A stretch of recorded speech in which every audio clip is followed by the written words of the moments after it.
Dear students, welcome to online class of Jatipita Bangabandhu Government High School. আমরা সবাই জানি যে আমরা এখন একটা অত্যন্ত ঝুঁকিপূর্ণ অবস্থার মধ্যে দিয়ে জীবনযাপন করছি। প্রায় 4 মাস ধরে আমরা নিয়মিত পড়ালেখা থেকে বিচ্ছিন্ন অবস্থায় আছি। তো আমরা আসলে পড়ালেখা বাদ দিয়ে থাকতে পারি না। আমাদের পড়ালেখা নিয়মিত করার জন্যে সরকার থেকে শুরু করে আমরা সবাই প্রাতিষ্ঠানিকভাবে চেষ্টা করছি পড়ালেখাটাকে অনলাইনের মাধ্যমে চালিয়ে যাওয়ার জন্য।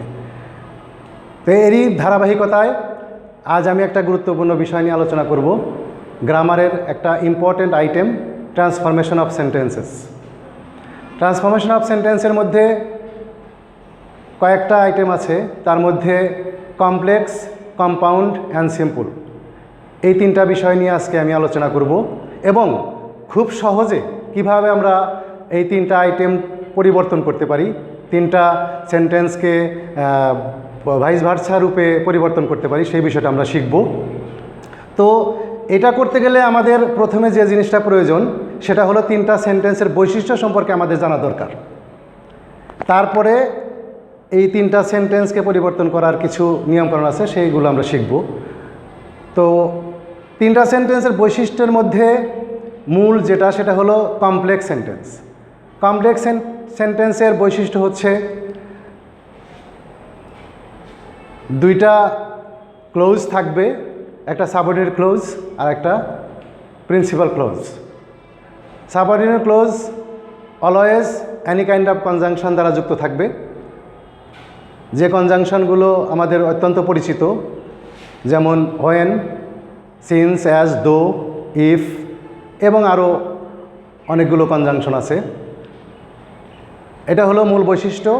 এবং আরও মনে রাখতে হবে দুইটা ক্লোজের মধ্যে দুইটা সাবজেক্ট থাকবে আলাদা আলাদা করে এবং দুইটা ফাইনাইট ভার্ব থাকবে। আর কম্পাউন্ড সেন্টেন্সের ক্ষেত্রে দুইটা আলাদা আলাদা সেন্টেন্স বা ক্লোজ থাকবে এবং একটা কোঅর্ডিনেটর দ্বারা যুক্ত থাকবে, কোঅর্ডিনেটিং কনজাংশন দ্বারা যুক্ত থাকবে। আর সিম্পল সেন্টেন্সের বৈশিষ্ট্য হলো একটা অংশ পুরাটাই সাবজেক্ট এবং ফাইনাইট ভার্ব দ্বারা যুক্ত থাকবে, আর একটা অংশকে আমরা একটু পরিবর্তন করব, যে পরিবর্তনটা শুধুমাত্র আমরা ট্রান্সফরমেশনের ক্ষেত্রে যেটা মনে রাখবো সেটা হচ্ছে যে অংশটা সাবঅর্ডিনেট ক্লোজ সেই অংশটাতে আমরা শুধু কাজ করব, অন্য অংশের কোনো কাজ নাই। সাবঅর্ডিনেট ক্লোজ এটা বাক্যের শুরুতে থাকতে পারে, আবার মাঝখানে কনজাংশন দিয়ে পরেও থাকতে পারে। তো যদি কোনো কারণে কনজাংশন মাঝখানে থাকে সেক্ষেত্রে প্রথম অংশের কোনো কাজ নেই, আমরা পরের অংশতেই কাজ শুরু করব। ঠিক আছে, লেটস গো। আমরা দেখি কিভাবে পরিবর্তন করা যায় খুব সহজ পদ্ধতিতে। আমরা বোর্ডের দিকে তাকাই। আমি একটা উদাহরণ লিখেছি, complex, compound, simple. Complex sentence, when Rina stood by the window she looked outside. Compound করেছি, Rina stood by the window and she looked outside. এই ক্ষেত্রে আমরা একটা জিনিস খেয়াল করব, যদি দুটি ক্লোজের সাবজেক্ট এক থাকে সেক্ষেত্রে অ্যান্ড, বাট, অর এর পরে সাবজেক্ট না বসালে চলবে। সাবজেক্ট বসানোটা জরুরি নয়, কিন্তু মনে রাখতে হবে যখন কম্পাউন্ড থেকে কমপ্লেক্স করতে বলবে সেক্ষেত্রে আবার আমাদের সাবজেক্ট দুইটা লাগবে। তার মানে একই সাবজেক্ট যখন হবে তখন অ্যান্ডের পরে বা বাটের পরে আমরা সাবজেক্ট বসাবো না। বসালে কোনো সমস্যা নেই, না বসালেও চলবে, কিন্তু খেয়াল রাখতে হবে যে না বসালেও চলে। এখন আমরা সিম্পল করব। সিম্পল করতে গেলে আমাদের মূল কাজ হলো সাবঅর্ডিনেট ক্লোজ। সাবঅর্ডিনেট ক্লোজেরই শুধু কাজ করব আমরা, অন্য অংশের কোনো কাজ নেই। কাজের মধ্যে একটা জিনিস খেয়াল করতে হবে, যদি সাবঅর্ডিনেট ক্লোজে সাবজেক্ট নাউন থাকে তাহলে সেই নাউনটাকে আমরা ট্রান্সফার করে প্রোনাউনের জায়গায় নিয়ে যাব, এটা একটু মনে রাখতে হবে। আর সিম্পল করার সময় আমাদের যে জিনিসটা মনে রাখতে হবে এবং সবসময়ই কাজে লাগবে দিয়ে একটা ব্যতিক্রম ছাড়া, সেটা হলো ফাইনাইট ভার্বটাকে আমরা নন ফাইনাইট ভার্ব করে ফেলব। সেক্ষেত্রে দুইটা পদ্ধতি আছে সহজ। একটা হলো প্রেজেন্ট পার্টিসিপল করা, আর একটা হলো ইনফিনিটিভ করা। ইনফিনিটিভটা শুধুমাত্র দু একটা ক্ষেত্রে বসে, সেটা বিশেষ বিশেষ কনজাংশনের ক্ষেত্রে বসে, বেশিরভাগ ক্ষেত্রে প্রেজেন্ট পার্টিসিপল ব্যবহৃত হয়। আমরা এখানে দেখছি when Rina stood by the window she looked outside, compound Rina stood by the window and she looked outside। Simple করেছি আমরা স্টুড থেকে স্ট্যান্ডিং। একটা জিনিস মনে রাখতে হবে, যখন আমরা প্রেজেন্ট পার্টিসিপল করব অথবা ইনফিনিটিভ করব তখন ভার্বটাকে প্রেজেন্ট ফর্মে নিয়ে আসতে হবে, তারপরে তার সাথে আইএনজি যোগ করতে হবে। আর যখন ইনফিনিটিভ হবে তখন ভার্বটাকে প্রেজেন্ট ফর্মে নিয়ে আসতে হবে এবং তার আগে টু দিতে হবে। এই হলো মূল বিষয়। Standing by the window, subject যদি নাউন থাকে, নাউনকে অবশ্যই আমরা রাখবো, সেই ক্ষেত্রে নাউনটা জায়গা বদল করে প্রোনাউনের জায়গায় চলে যাবে। ঠিক আছে? আচ্ছা, আমরা যে কোনো ধরনের কমপ্লেক্স সেন্টেন্সকে বা কম্পাউন্ড সেন্টেন্সকে যখন সিম্পল করব, এই জিনিসটা আমাদেরকে বেশি করে খেয়াল রাখতে হবে যে আমরা ফাইনাইট ভার্বটাকে নন ফাইনাইট ভার্ব করে ফেলবো এবং সেটাকে পার্টিসিপল করে ফেলবো, মেইনলি প্রেজেন্ট পার্টিসিপল। এবং মনে রাখতে হবে পার্টিসিপল এবং ইনফিনিটিভের আগে কখনো সাবজেক্ট থাকবে না। গুরুত্বপূর্ণ বিষয়, যেটা অবশ্যই মনে রাখতে হবে। আমরা অন্য সেন্টেন্সে চলে যেতে পারি। অ্যানাদার উদাহরণ লিখি।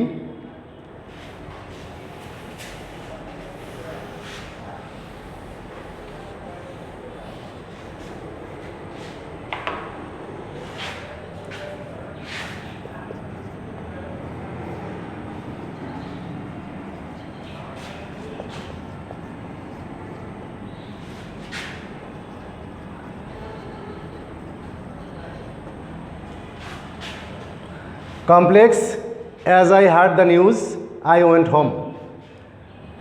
তাহলে কম্পাউন্ড হবে I heard the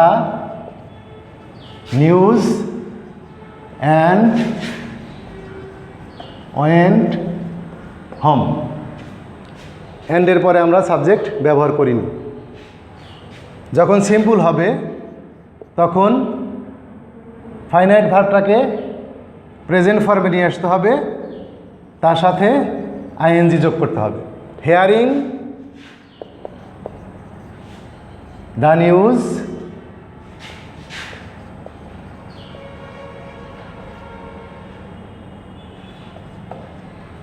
I went home. এভাবে আমাদের যতগুলো ফাইনাইট ভার্বযুক্ত সেন্টেন্স সামনে পড়বে একই নিয়মে আমরা পরিবর্তন করব। মনে রাখতে হবে যখন আমরা পরিবর্তন করব তখন কোন অবস্থা থেকে কোন অবস্থায় যাচ্ছি সেটা ভালো করে খেয়াল করতে হবে। কমপ্লেক্স সেন্টেন্স থেকে কম্পাউন্ড, তারপর সিম্পল। এখান থেকে যদি সরাসরি এখানে আসে তাও যে নিয়ম হবে, যদি কম্পাউন্ড থেকে সিম্পলে আসে তাহলেও একই নিয়ম প্রযোজ্য। অর্থাৎ কমপ্লেক্স এবং কম্পাউন্ড দু ধরনের সেন্টেন্স থেকে আমরা যখন সিম্পল করব তখন একই নিয়ম প্রযোজ্য হবে। আমরা অন্য একটা এক্সাম্পলে চলে যাই।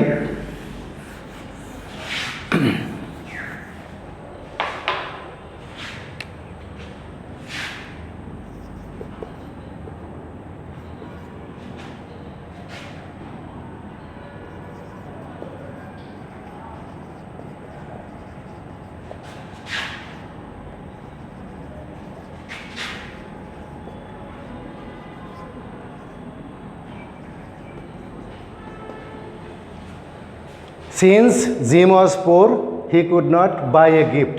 এটাকে যদি আমরা কম্পাউন্ড করি তাহলে হবে was poor and so he could not buy a gift. Compound করার সময়ে যদি সাবঅর্ডিনেট ক্লজ কারণযুক্ত হয় অর্থাৎ কারণ বোঝায়, সেক্ষেত্রে আমরা অ্যান্ডের সাথে একটা সো যুক্ত করে দিতে পারি সেন্টেন্সটাকে আরও সুন্দর করার জন্যে বা আরও জোর দেওয়ার জন্যে। এটাকে যদি আমরা সিম্পল করি তাহলে যদি কারণযুক্ত সেন্টেন্স থাকে সাবঅর্ডিনেট ক্লজ, সেক্ষেত্রে আমরা সিন্স, অ্যাজ অথবা বিকজ যে থাকলে সেক্ষেত্রে আমরা প্রথমে বসাবো, অর্থাৎ প্রথম যদি কনজাংশন থাকে তাহলে আমরা প্রথমেই বসাবো বিকজ অফ। সিন্স অ্যাজের পরিবর্তে অর্থাৎ সেই জায়গায় বিকজ অফ, তারপরে আমাদের যে কাজটা করতে হবে সেটা হলো বি ভার্ব প্লাস অ্যাডজেক্টিভ যদি থাকে সেক্ষেত্রে আমরা এই অংশটাকে ফ্রেজ করে ফেলব। আর ফ্রেজ করার সহজ উপায় হলো সাবজেক্ট যদি নাউন থাকে তাকে প্রোনাউনে নিয়ে যেতে হবে, আর প্রোনাউন দেওয়াই থাকবে। প্রথমে যদি নাউন দেওয়া থাকে তারপরে প্রোনাউন দেওয়াই থাকবে, সেই প্রোনাউন থেকে আমরা বসাবো হলো পসেসিভ। আর পসেসিভ বসানোর পরে বি ভার্ব যুক্ত থাকলে বি ভার্বটাকে আমরা অমিট করে দিতে পারি। অমিট করে দিলে অ্যাডজেক্টিভটাকে নাউন করে ফেলতে হবে, তাহলে হবে poverty.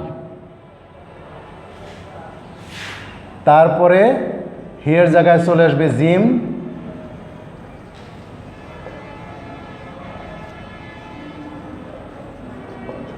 Could not buy a gift.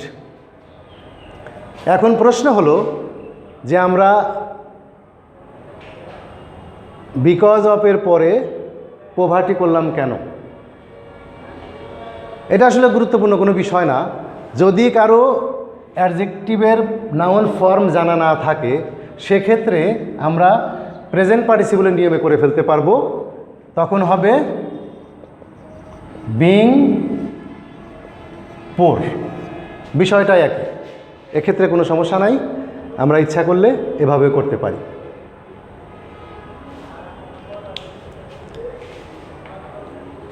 আমরা অন্য একটা নিয়মে চলে যাই।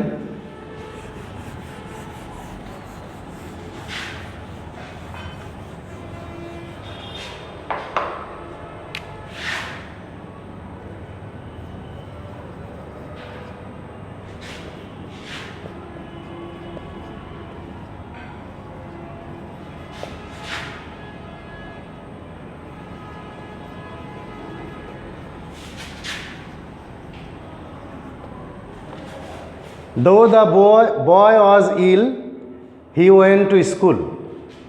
এটাকে যদি আমরা কম্পাউন্ড করি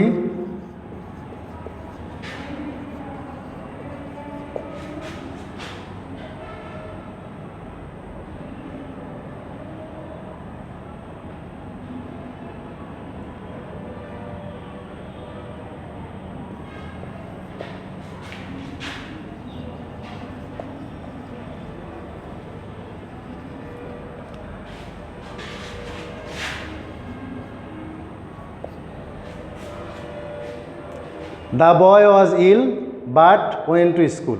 আমরা ইচ্ছা করলে হি ব্যবহার করতেও পারি, নাও করতে পারি, কোনো সমস্যা নেই। যদি আমরা এটাকে সিম্পল করি তাহলে দো অলদো এর জায়গায় বসবে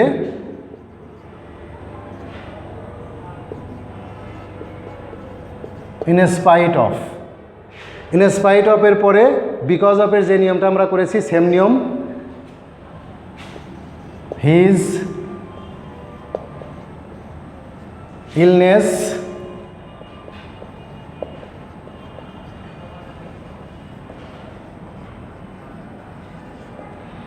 the boy went to school। যদি কোনো কারণে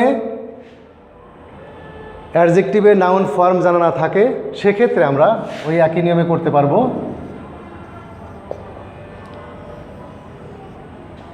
because of his being ill. তবে ওয়ার্ড ফর্মগুলো আমাদের জানা থাকা দরকার, অবশ্যই চেষ্টা করতে হবে এই ওয়ার্ড ফর্মগুলো জানার জন্য। সেক্ষেত্রে হেল্পফুল কোনো বইয়ের সহযোগিতা নিতে হবে। সেক্ষেত্রে আমরা যে কোনো ধরনের বই থেকে এই ফর্মগুলো জানতে পারবো এবং জানা থাকা দরকার। কারণ আমাদের আরেকটা আইটেম আছে গ্রামারে, সেগুলো সাফিক্স প্রিফিক্সের একটা আইটেম আছে, ওইখানে আমাদের ফর্মগুলো অবশ্যই লাগবে। সেজন্যে আমরা চেষ্টা করব ফর্মগুলো শেখার জন্য। আমরা অন্য একটা উদাহরণে চলে যাই।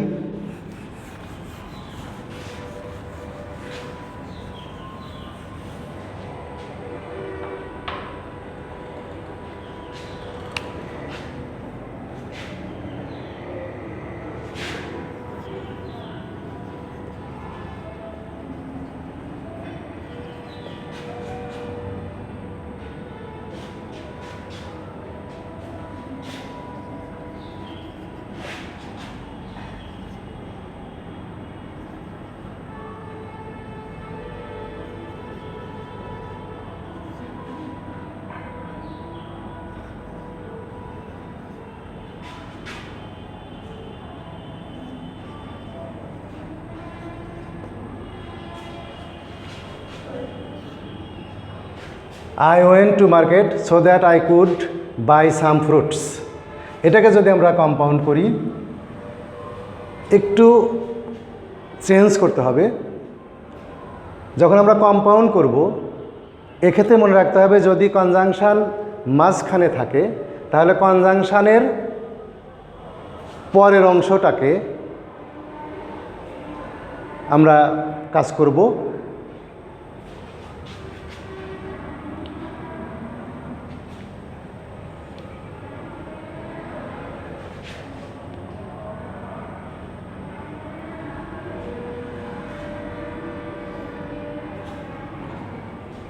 সো দ্যাট যুক্ত সেন্টেন্স থাকলে একটু চেঞ্জ করতে হয়। চেঞ্জটা হবে কুডের জায়গায়।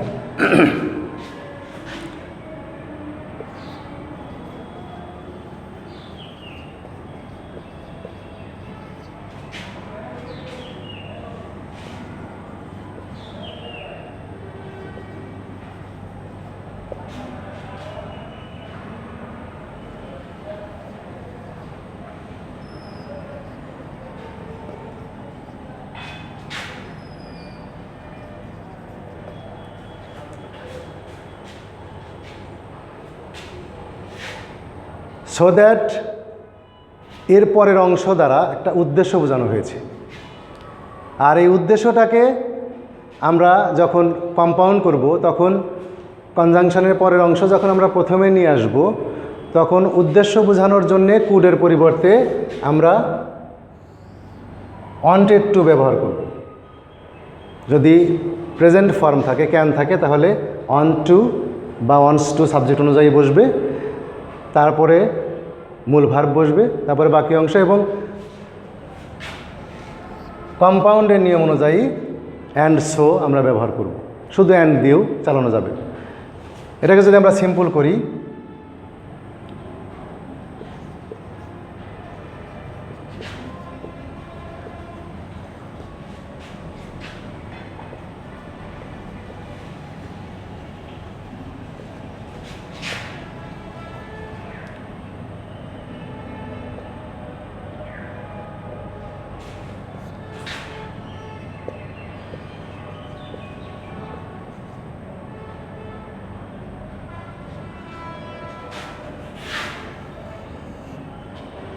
I went to market to buy some fruits,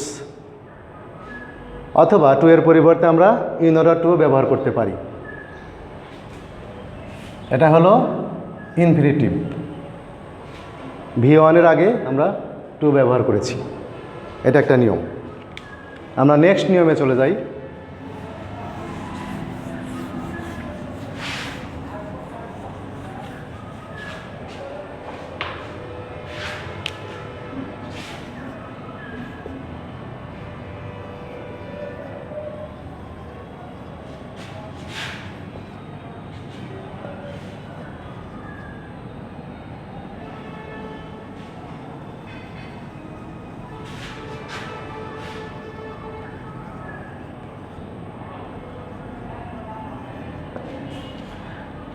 If you read more, you can make a good result.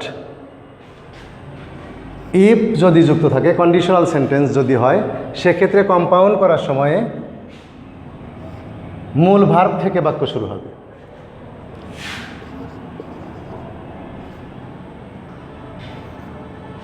Read, এটাকে আমরা পার্টিসিপল করে ফেলবো, সরি কম্পাউন্ড করছি, পার্টিসিপল না।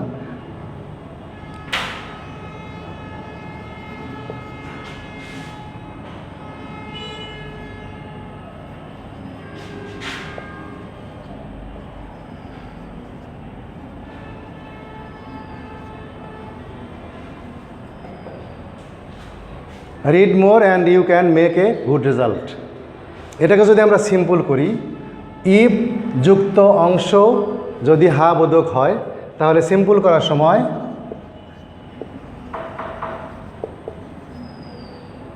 বাই ব্যবহার করতে হবে প্রথমে, তারপরে মূল ভার্বের সাথে আইএনজি যোগ করতে হবে, তারপরে বাকি অংশ কোনো পরিবর্তন নেই।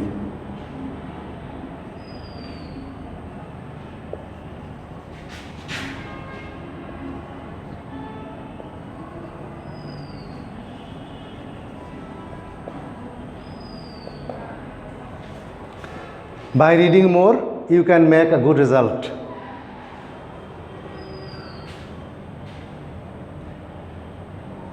ইফ যুক্ত অংশ যদি কোনো কারণে নেগেটিভ থাকে বা আনলেস থাকে সেক্ষেত্রে একটু পরিবর্তন হবে নিয়মটা।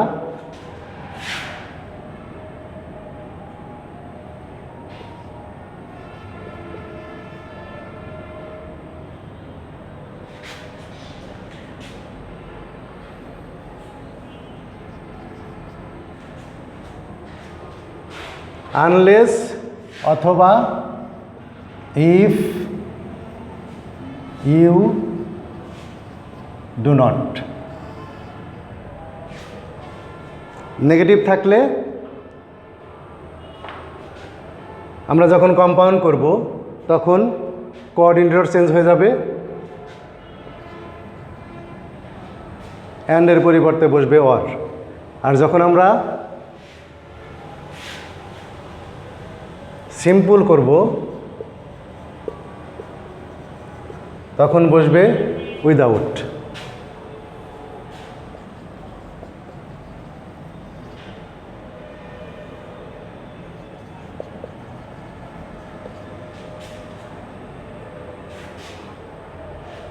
Without reading more you can not make a good result.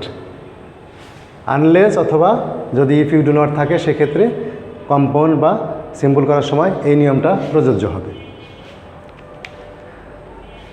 আমরা অন্য একটা নিয়মে চলে যাই।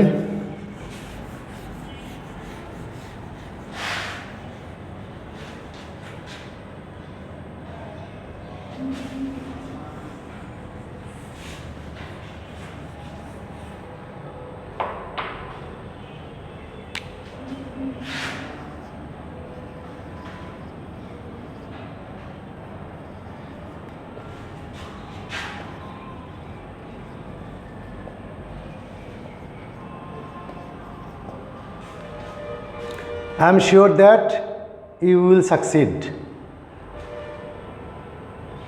এ জাতীয় সেন্টেন্স সাধারণত কম্পাউন্ড করতে বলা হয় না। যদি কম্পাউন্ড করতে বলা হয় সেক্ষেত্রেও নিয়মটা একই রকম। কনজাংশন মাঝখানে থাকলে তারপরের অংশটাকে প্রথমে নিয়ে আসতে হবে।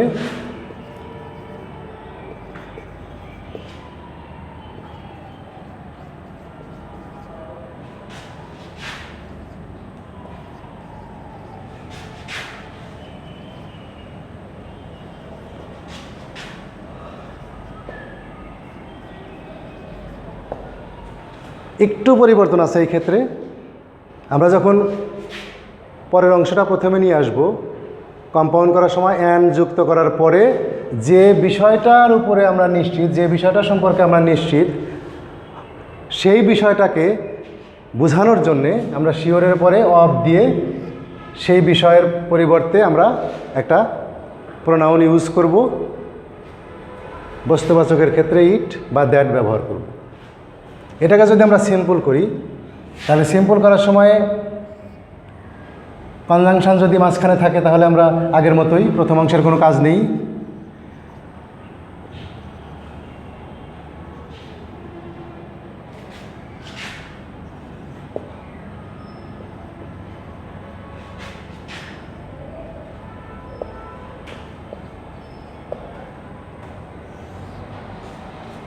আমরা এটাকে ফ্রেজ করে ফেলেছি। ফ্রেজ করার সহজ নিয়ম হলো সাবজেক্টকে পজিটিভ করতে হবে, তারপর সাহায্যকারী ভার্ব থাকলে সেটাকে অমিট করতে হবে, আর ভার্বটাকে নাউন করতে হবে। এটা একটা ফ্রেজ করার সহজ উপায়। আর দু একটা একটু ব্যতিক্রম আছে, সেক্ষেত্রে শিওরের পরে যখন আমরা নাউন ফ্রেজ করব তখন তার আগে অফ ব্যবহার করতে হবে। এ জাতীয় সেন্টেন্স খুব একটা থাকে না, থাকলেও যেগুলো বেশি পরিচিত সেই শব্দগুলোই থাকে। তো আমি মনে করি যে বেশি বেশি অনুশীলন করলে এ বিষয়গুলো অবশ্যই নিয়ন্ত্রণে আসবে। আর সর্বোপরি যে গুরুত্বপূর্ণ কথা তা হলো অবশ্যই নিয়মগুলোকে একটু প্র্যাকটিস করতে হবে আয়ত্তে আনার জন্যে। আর সেক্ষেত্রে যে কোনো ধরনের বই থেকে আমরা নিয়মগুলো অ্যাডভাইস করব যে নিয়মগুলো একটু দেখার জন্যে, আর একটু পরে বেশি প্র্যাকটিস করতে হবে। নিয়মগুলো বেশি বেশি শুধু পড়ে রাখলেই হবে না, একটু পড়ে তারপরে যত বেশি প্র্যাকটিস করা যাবে তত নিয়মগুলোকে বেশি আয়ত্ত করা সম্ভব হবে বলে আমি মনে করি। অন্য একটা নিয়ম আমরা চলে যেতে পারি।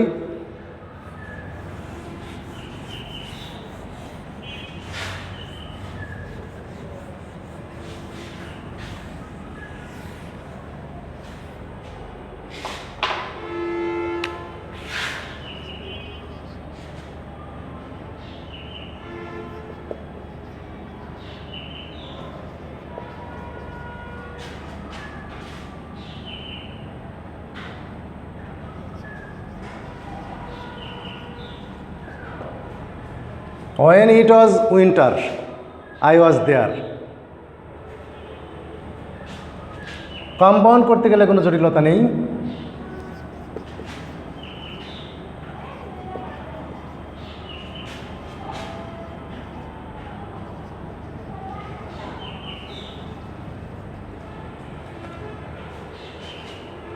এটাকে যদি আমরা সিম্পল করতে যাই, একটু ব্যতিক্রম আছে, ব্যতিক্রমটা খেয়াল করতে হবে। যদি ওয়েনযুক্ত অংশ কোনো সময় নির্দেশ করে অথবা কোনো সিজন নির্দেশ করে, সেক্ষেত্রে একটু নিয়মটা একটু পরিবর্তন হবে, একটু মনে রাখতে হবে। সিজন বুঝালে তার আগে আমরা ইন বসাবো, ইন দিয়ে সেই অংশটাকে ফ্রেজ করে ফেলবো। আর অল্প সময় বুঝালে তার আগে অ্যাট ব্যবহার করে আমরা সেটাকে ফ্রেজ করে ফেলি। এছাড়া যদি বয়স বোঝায় সেক্ষেত্রে আমরা অ্যাট দ্য এজ অফ ব্যবহার করি। তারপরে যদি অন্য কোনো কাজ নির্দিষ্ট কোনো সময় সম্পর্কে বলা হয়, কোনো কাজ সময়ব্যাপী হচ্ছিল, সেক্ষেত্রে আমরা সময়ের সময়টা নির্দেশ করার জন্য অ্যাট দ্য টাইম অফ ব্যবহার করতে পারি।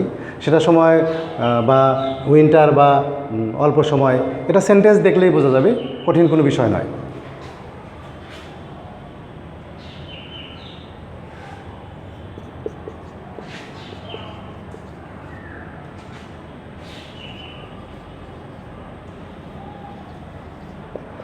ইন উইন্টার আই ওয়াজ দেয়ার, এটাকে আমরা পরেও লিখতে পারি। আই ওয়াজ দেয়ারের পরেও আমরা ইন উইন্টার ব্যবহার করতে পারি। এটা totally depends on your conception. কনসেপশনটা যেভাবে যেদিকে নিয়ে যাব আমরা সেদিকেই করা যাবে, কোনো ব্যাপার না। সেন্টেন্স আগে পরে কোনো বিষয় নয়।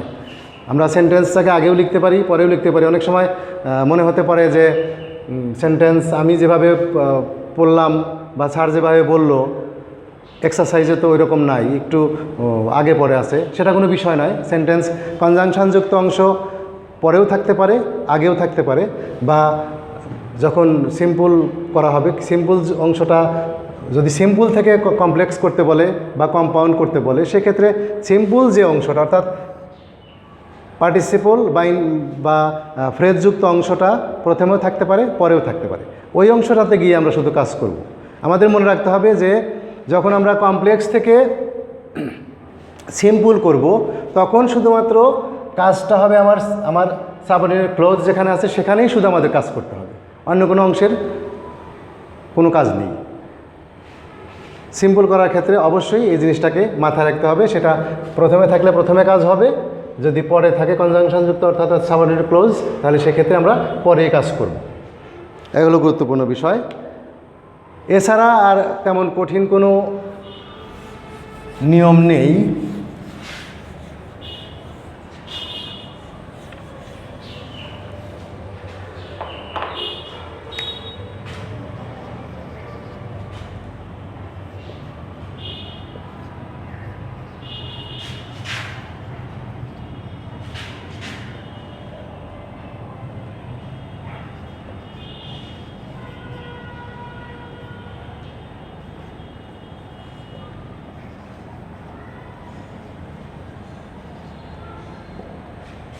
When Jerry was 4, he went to the orphanage.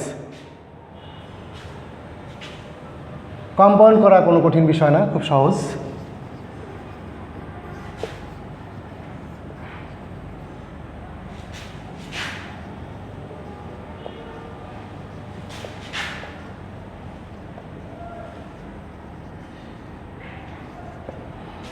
Jerry was 4 and he went to the orphanage. এটাকে যদি আমরা সিম্পল করি, এখানে বয়স নির্ধারণ করে দেওয়া আছে, বা সময় বলতে পারি আমরা, বয়স বোঝানোর জন্যে আমরা হোয়েন যুক্ত অংশ যদি বয়স নির্দেশ করে, তাহলে আমরা হোয়েনের পরিবর্তে বসাবো অ্যাট দ্য এজ অফ, তারপরে বয়স নির্দেশক শব্দটা বসবে।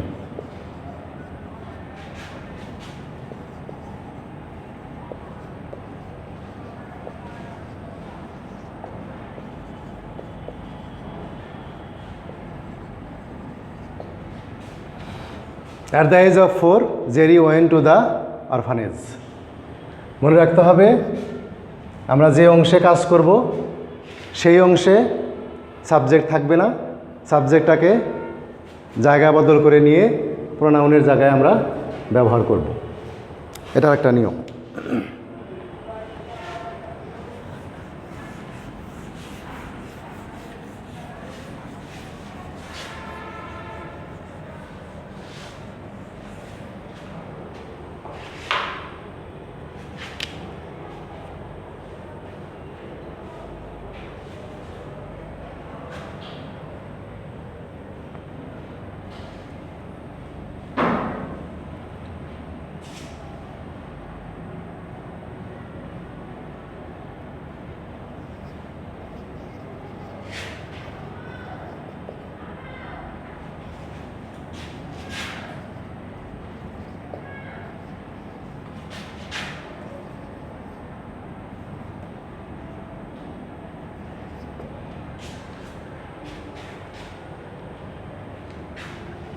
Another sentence, I saw a bird which was flying.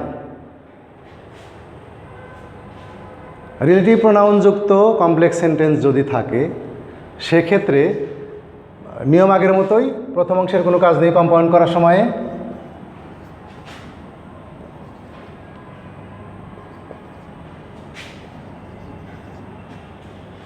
And এরপরে যে কাজটা করতে হবে, কারণ সাবজেক্ট এখানে দেওয়া আছে আই, আর হুইচ পরিবর্তন করা বসানো হয়েছে তার অ্যান্টিসিডেন্ট অনুযায়ী। আমরা যখন কম্পাউন্ড করব তখন হুইচকে অমিট করে দিয়ে তার অ্যান্টিসিডেন্ট অনুযায়ী, অর্থাৎ তার পূর্বে যে নাউন বা প্রোনাউন থাকবে সেই অনুযায়ী অ্যান্ডের পরে একটা সাবজেক্ট বসাতে হবে। এখানে আছে বার্ড, বার্ডের সাবজেক্ট বসবে ইট, তারপর যা আছে কোনো পরিবর্তন নেই। I saw a bird and it was flying. এটাকে যদি আমরা সিম্পল করি, সেক্ষেত্রে একটু পরিবর্তন আসবে।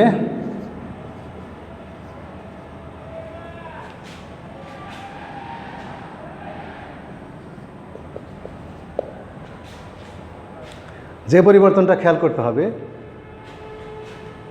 রিলেটিভ প্রোনাউনের পরের অংশটা দ্বারা যদি তার আগের সাবজেক্ট বা অ্যান্টিসিডেন্ট বলি আমরা, নাউন প্রোনাউন যা থাকবে তার সম্পর্কে কোনো ধারণা দেওয়া হয়, সেই ধারণাযুক্ত অংশ অর্থাৎ অ্যাডজেক্টিভ সরাসরি অথবা অ্যাডজেক্টিভের মতো ব্যবহৃত হয় এরকম কোনো শব্দ বা তার সম্পর্কে বলা হয়েছে এরকম কোনো শব্দ যদি দেওয়া থাকে, তাহলে সেই শব্দটা উঠে এসে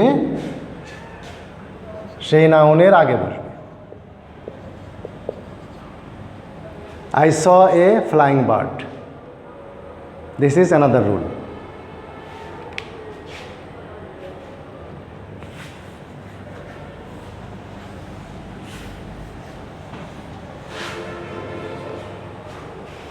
Dear students, এভাবে খুব সহজ উপায়ে আমরা ট্রান্সফরমেশন অফ সেন্টেন্সের কমপ্লেক্স, কম্পাউন্ড এবং সিম্পল পরিবর্তনগুলো করতে পারবো। সেক্ষেত্রে আমি আগেও বলেছি যে একটু নিয়মগুলো পড়তে হবে এবং বেশি বেশি প্র্যাকটিস করতে হবে, তাহলেই খুব সহজে এই একটু কঠিন মনে হয় কমপ্লেক্স, কম্পাউন্ড, সিম্পল, এটা বেশিরভাগ স্টুডেন্টসই মনে করে যে একটু কঠিন বিষয় বোধ, আসলে মনে হয় না খুব কঠিন। একটু কেয়ারফুল থাকলেই সহজে করা সম্ভব। বিশেষ করে তিনটা জিনিস পরিবর্তন করার বিষয়টা মাথায় রাখতে হবে। একটা হলো প্রেজেন্ট পার্টিসিপল করা, ইনফিনিটিভ করা এবং ফ্রেজ করা। তিনটা নিয়ম আমি আশা করি যেভাবে দেখিয়ে দিয়েছি খুব সহজে আয়ত্ত করতে পারবে। এরপরে আরও ট্রান্সফরমেশনের আরও কিছু বিষয় আছে যেগুলো আমি পরবর্তী ক্লাসে আলোচনা করব ইনশাল্লাহ। আর আজকে এ পর্যন্তই।